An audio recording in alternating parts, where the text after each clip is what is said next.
నమస్తే. Welcome to our channel. నేను మీ ప్రియాంకారావు. మనకి జగన్మోహన్ రెడ్డి గారు ఎమ్మెల్యేగా గెలిచిన తర్వాత ఆయనతో పాటు గెలిచిన 10 మంది, మొత్తం 11 మంది.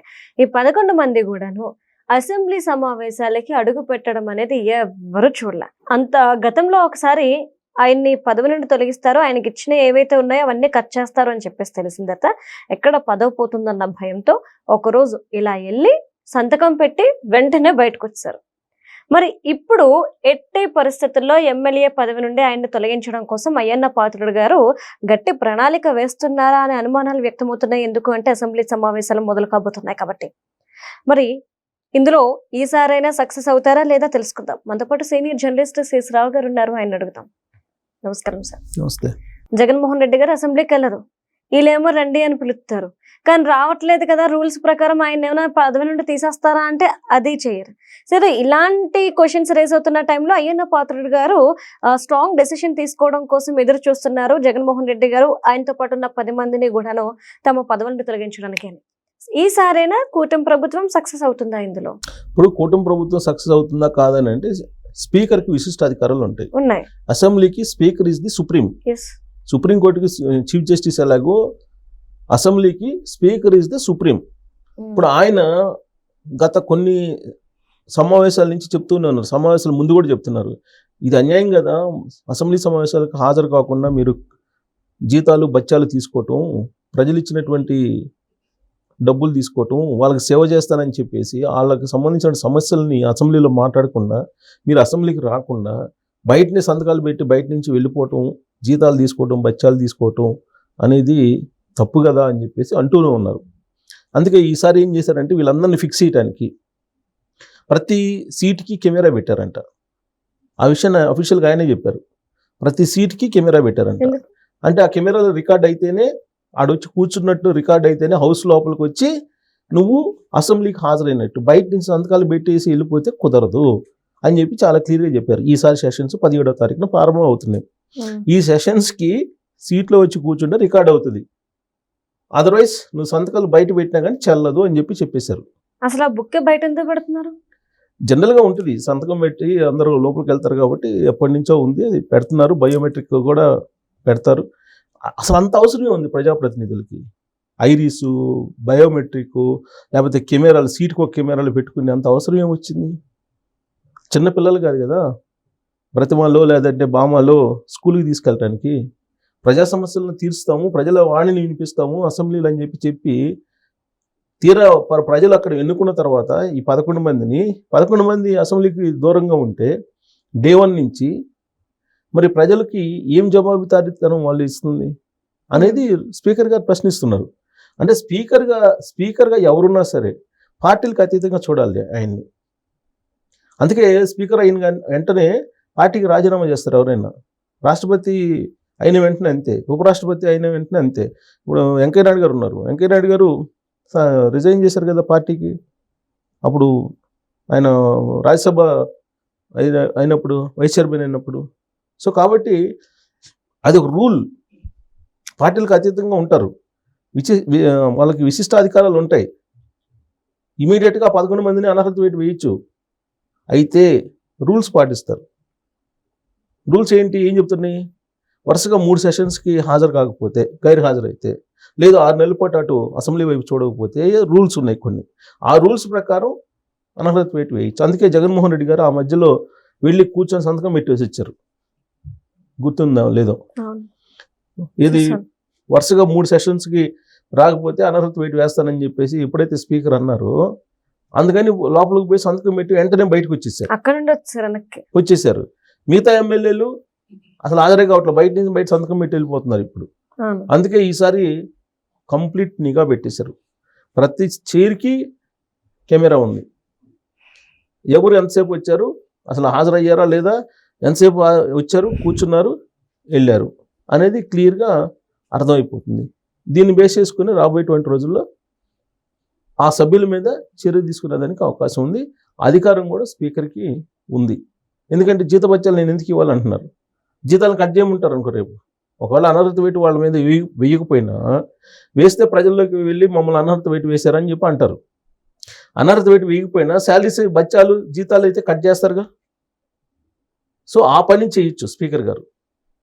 మీకు బయట సంతకాలు పెట్టేసి లేదంటే వచ్చి కూర్చొని ఒక నిమిషం ఉండి వెళ్ళిపోయేదానికి మీకు ఎందుకు జీతాలని చెప్పేసి అనొచ్చు. ఆ నిర్ణయం తీసుకోవచ్చు. లేదంటే ప్రతి చైర్కి కెమెరా పెడుతున్నానని చెప్పి ఆయన అనౌన్స్ చేశారు. ఇవాళ పేపర్లో కూడా వచ్చింది. అంటే అంత నిఘా పెడుతున్నారు. అంత నిఘా పెట్టి ఎందుకు చేస్తున్నారు? జవాబుదారీతనం. 11 మంది ఎమ్మెల్యేలు డే 1 నుంచి హాజరు కాకపోగా వాళ్ళు హైకోర్టుకు వెళ్ళి మాకు ప్రతిపక్ష హోదా ఇవ్వాలని చెప్పి ఆయన పోరాడుతూ ఉన్నారు.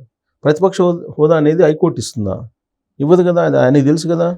ఓ మాజీ సీఎం కదా ఆయన, ఓ పార్టీకి అధ్యక్షుడు కదా, ఆయనకి తెలుసు కదా అది రాదు అని. ఎందుకనంటే ఆయన ఆ రోజున అధికారంలో ఉన్నప్పుడు చంద్రబాబు నాయుడు గారికి తెలుగుదేశం పార్టీకి 23 మంది ఎమ్మెల్యేలు ఉన్నారు. ఇంకొక 4 ఇటు వచ్చేస్తే నీకు ప్రతిపక్ష హోదా కూడా ఉండదు అని చెప్పేసి ఆయనే చెప్పారు కదా. సభ నాయకుడిగా ఆ రోజున జగన్మోహన్ రెడ్డి గారే చెప్పారు. ఇంకొక 4 మా వైపు వస్తే నీకు ప్రతిపక్ష నాయకుడిగా హోదా కూడా ఉండదు అని చెప్పేసి అన్నారు. అంటే అది తెలుసు కదా, అప్పుడే తెలుసు కదా ఆయనకి. మరి ఇప్పుడు తెలీదా? తెలిసే హైకోర్టుకి వెళ్ళారు. హైకోర్టు ఇవ్వదని కూడా తెలుసు ఆయనకి. మరి అసెంబ్లీకి రాకుండా ఇంకా ఎమ్మెల్యే పదవిలో ఎందుకు? నిజంగా ఆయన విశ్వసనీయత, విలువలు, జవాబుదారీతనం, మడమ తప్పని, మాట తప్పని ఇవన్నీ అంటుంటారు కదా జగన్మోహన్ రెడ్డి గారి గురించి. ఆయన అభిమానులు, ఆయనకు సంబంధించినటువంటి వైఎస్ఆర్ కాంగ్రెస్ పార్టీ కార్యకర్తలు కానీ, నాయకులు కానీ, మా నాయకుడు అలా అని చెప్పి చెప్తూ ఉంటారు కదా. దానికి ఏమాత్రం 1% కట్టుబడినా ఆయన రాజీనామా చేయాలి, లేదా అసెంబ్లీకి రావాలి. ఏదో ఒకటి తెలుసుకోకపోతే అక్కడ పబ్లిక్ అంత అమాయకులు కదా చూస్తూ ఉంటారు కదా. సో జీతాలు బచ్చాలు తీసుకుంటున్నారు. జగన్మోహన్ రెడ్డి గారు ఒక అనౌన్స్మెంట్ చేసినట్టున్నారు నాకు గుర్తున్నంత వరకు. నాకు జీతం వద్దు, అవసరం లేదని. మరి జీతం వద్దు, బచ్చం వద్దు, ఓకే నీకు అవసరం లేదు. ఎందుకనంటే వెల్ ఆఫ్ కాబట్టి, డబ్బులు ఉన్నాయి కాబట్టి అవసరం లేదు. కానీ ప్రజలు ఇచ్చిన దాన్ని డబ్బుతోటి, జీతంతో, బచ్చాలతోటి మీరు మెజర్ చేయకూడదు కదా. మీరు ఎలా మెజర్ చేస్తారు దాన్ని? పైగా ఆయన అసెంబ్లీకి సంబంధించినటువంటి ఆయన అసెంబ్లీ అట్లీస్ట్ పులివెందులకు సంబంధించిన సమస్యలన్నా ప్రశ్నించాలి కదా. అది ప్రశ్నించడానికి కూడా ఆయన రావట్లేదు.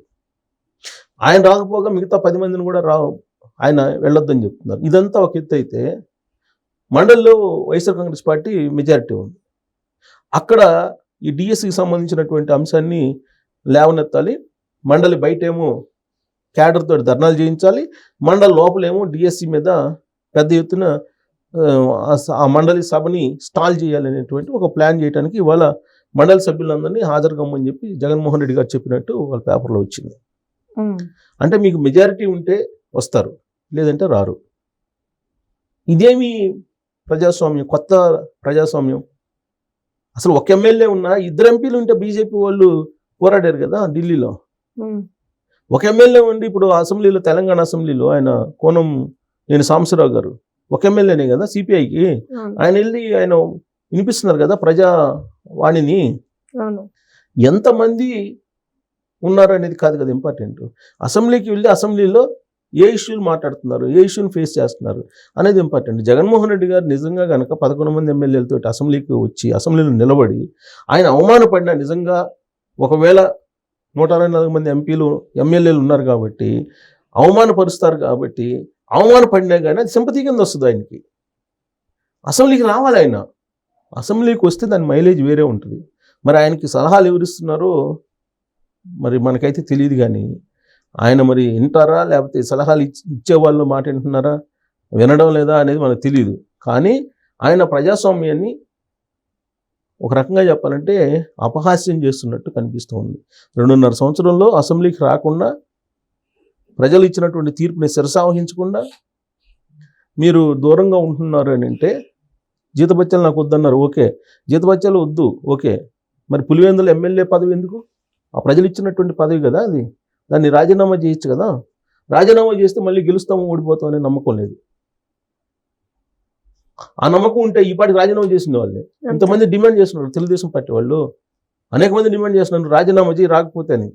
ఏ మాత్రం ఆయనకి నమ్మకం ఉన్నా పులివెందులకు రాజీనామా చేసిన వాళ్ళు తెలుగుదేశం పార్టీ వాళ్ళు అంటున్నారు. అంటే నమ్మకం లేదు, గెలుస్తామని నమ్మకం కూడా మళ్ళీ లేదు అనే కారణం చేత రాజీనామాకు కూడా దూరం అవుతున్నారు. అసెంబ్లీకి రావట్లేదు, ఆయనతో పాటు ఎమ్మెల్యేలని రానివ్వట్లేదు. సో జగన్మోహన్ రెడ్డి గారు ఇప్పటికైనా ఒక డెసిషన్ తీసుకోకపోతే మండలిలో స్టాల్ చేయాలని చెప్పి ప్లాన్ చేస్తున్నారు కదా, అవును. అదేదో ఇక్కడ కూడా చేయొచ్చు కదా, అదేదో ఇక్కడ కూడా చేయొచ్చు. ఇక్కడ కూడా వాళ్ళకి బలం ఉంది. 11 మంది ఉన్నారు చాలు, బలం ఉన్నా లేకపోయినా ఏముంది, 11 మంది ప్లే కార్డు పట్టుకుని నుంచోవచ్చు, లేదంటే నిరసన వ్యక్తం చేయొచ్చు, ఏదైనా రకరకాల చేయొచ్చు. రూపాల్లో మీరు నిరసన వ్యక్తం చేయొచ్చు, మీకు కావాల్సినటువంటి సమాధానం రాబట్టుకోవచ్చు, లేదా మీరు చెప్పాల్సినటువంటి వాయిస్ని వినిపించవచ్చు. అలా కాకుండా అసలు అసెంబ్లీ వైపు చూడకుండా మండలిలో మాకు సభ్యులు ఎక్కువ ఉన్నారు కాబట్టి మండలిలో స్టాల్ చేస్తాం, బయట ధర్నాలు చేస్తాం అని అంటే దాని ద్వంద్వ నీతి ఏంటి అనేది ప్రజలు గమనిస్తూ ఉన్నారు. సో కాబట్టి ఆయన కెమెరాలు పెట్టి మొత్తం నిఘా పెట్టారు కాబట్టి ఏదో ఒక చర్య అయితే తీసుకుంటారు. అందరికి జీతాలు కట్ చేయటమా, లేదంటే అనర్హత వేయటమా, ఏదో ఒకటి చేస్తారు స్పీకర్ గారు ఈసారి అయ్యన్న పాత్రుడు గారు. Right. Thank you so much sir. Thank you.